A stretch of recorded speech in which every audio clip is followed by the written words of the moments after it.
Alors, une petite vidéo pour vous expliquer le fonctionnement de la machine CryoFog. CryoFog, c'est ce qui nous permet de faire des effets de fumée lourde. Donc, comment fonctionne la machine? Vous voyez la machine, à quoi elle ressemble? Vous avez l'arrière de la machine qui est juste ici. Et le devant de la machine, tout simplement, pour la sortie de la fumée lourde. Donc, à l'arrière de la machine, vous avez le panneau de contrôle. Vous avez ici l'entrée DMX, ça c'est la sortie. Ça ici c'est pour une contrôle extérieure.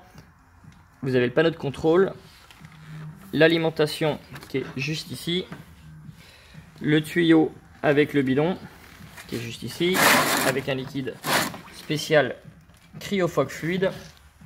Et ici vous avez la connectique pour mettre le CO2. Donc une fois que vous avez raccordé votre tuyau CO2, il faut bien serrer avec la pince.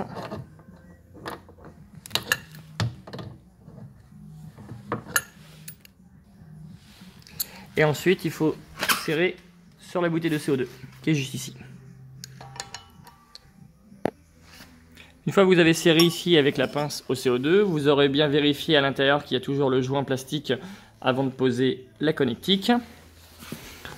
Et ensuite, une fois que c'est raccordé le tuyau de CO2 qui est juste ici à la bouteille, il faut que ça soit à tout prix une bouteille de CO2 liquide, ou sinon on appelle ça aussi dioxyde de carbone TP. TP ça veut dire tube plongeur, ça veut dire qu'en fin de compte, à l'intérieur de la bouteille, vous avez ici du goulot un tube qui vient chercher la phase liquide de la bouteille. Si vous n'avez pas de tube plongeur, vous n'aurez pas la phase liquide et la fumée lourde ne marchera pas. Donc vous avez deux fonctions de contrôle sur la machine à fumer. Une fois qu'elle est branchée, vous avez soit la fonction avec du DMX, donc avec n'importe quelle console, vous avez la fonction DMX canal 1, hop. Canal 1, ça sera la fumée. Canal 1, ce sera la fumée. Canal 2, ça sera le ventilateur. Et canal 3, c'est le déclenchement du CO2. En sachant que la fumée, elle est graduable de 0 à 100%. Le vent, il est graduable de 0 à 100%. Et que le CO2, c'est obligatoirement 100%. C'est une électrovanne qui permet d'envoyer le CO2. Donc, ça veut dire que l'électrovanne CO2, vous aurez obligatoirement de le mettre à 100%. Donc pour le liquide à fumer, il faut vraiment utiliser du cryofluide. C'est vraiment très important. On ne peut pas utiliser d'autres fumées avec ce type de machine à fumer. Vous avez ici un connecteur rapide qui permet de pouvoir débrancher et rebrancher rapidement le liquide à fumer. Et il faut faire bien attention à ce qu'à l'intérieur, vous avez bien le petit tuyau qui soit bien fixé ici. Désolé, c'est un peu pas net. Qui soit bien fixé à l'intérieur de façon à ce qu'on récupère le liquide au fond du bidon. Donc le bidon de liquide, en général, il est à l'intérieur.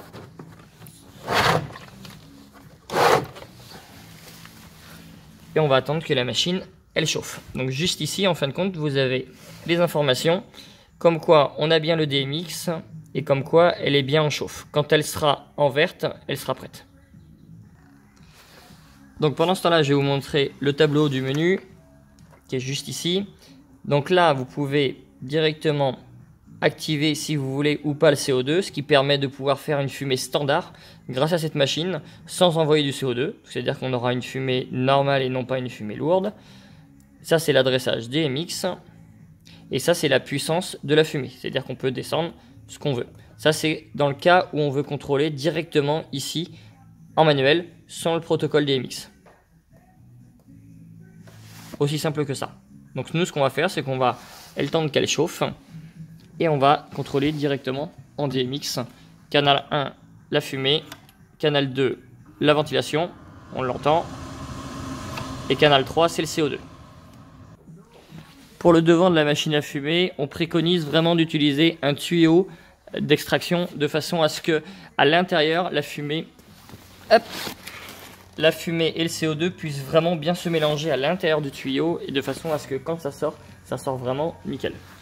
Donc il suffit juste de mettre un tuyau un bon tuyau. Et quand le tuyau va être bien utilisé, en général il est froid. Donc il faut faire très attention à la manipulation du tuyau, sinon ça casse plus facilement étant donné que c'est joli. Donc une fois que la machine est prête, si vous utilisez une petite console de ce type là, il faut vraiment se mettre en adresse 001. Si vous avez une console plus importante et que vous voulez mettre en canal 26, il suffit juste d'adresser directement là et taper sur Enter. Donc là la machine elle est prête, vous voyez, on a les voyants ici timer qui est prêt, active qui est prêt, hop, voilà, et le DMX in bien sûr. Donc une fois qu'on est prêt et qu'on a posé le tuyau qui est juste devant, il suffit d'ouvrir la bouteille, ici, pas besoin d'ouvrir beaucoup, juste 2 petits tours.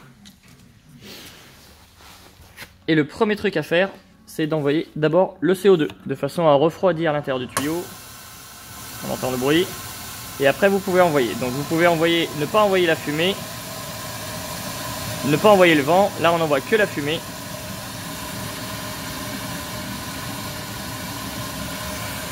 Donc là la fumée et le CO2 est directement mélangée dans le tuyau. Donc quand elle ressort refroidie. Et ce qui nous permet de faire cet effet de fumée lourde. On va recouper tout ça. Donc vous avez vu, là j'ai mis obligatoirement, désolé pour la fumée, obligatoirement 100%. Et après je viens régler ici pour la fumée. Soit je mets beaucoup ou pas. Et ça permet de pousser la fumée si vous avez des très longs tuyaux. En sachant que l'inconvénient d'une machine à fumer lourde, c'est les mouvements d'air. Donc on va attendre que ça se dissipe. L'intérêt de cette machine là en fait c'est que le liquide cryophoque, c'est dissipation rapide. Ça permet que sur le dessus de la nappe, tout ce qui va remonter, vous voyez, au-dessus de la nappe, il n'y a plus rien. Tout est en bas. On va refaire un test. On va attendre que... On va mettre un petit peu de vent. On va attendre que ça se dissipe. Allez, on va renvoyer un coup. Donc on va d'abord envoyer le CO2 ici. C'est parti. Et vous voyez, il n'y a que le CO2. Et ensuite j'envoie la fumée. Pas besoin d'envoyer beaucoup de fumée. Et c'est parti pour le remplissage.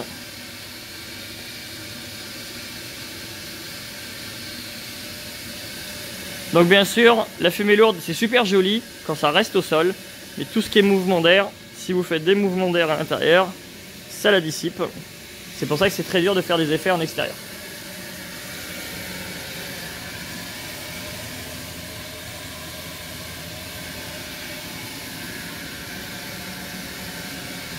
Et voilà, on va tout couper. Et une fois que vous avez fini vos effets de fumée lourde, de façon à pouvoir couper le système, il suffit de fermer la bouteille et de vider le tuyau juste à l'aide du dernier potard CO2. Comme ça, tout le CO2 qui est à l'intérieur va être vidé. Et comme ça, quand vous allez débrancher,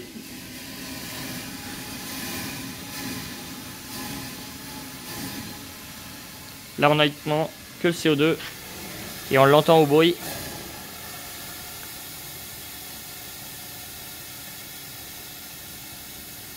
Et voilà. Là on peut couper, éteindre la machine, tout simplement. Et après venir dépluguer la bouteille si on a besoin de faire un changement de bouteille. Et voilà.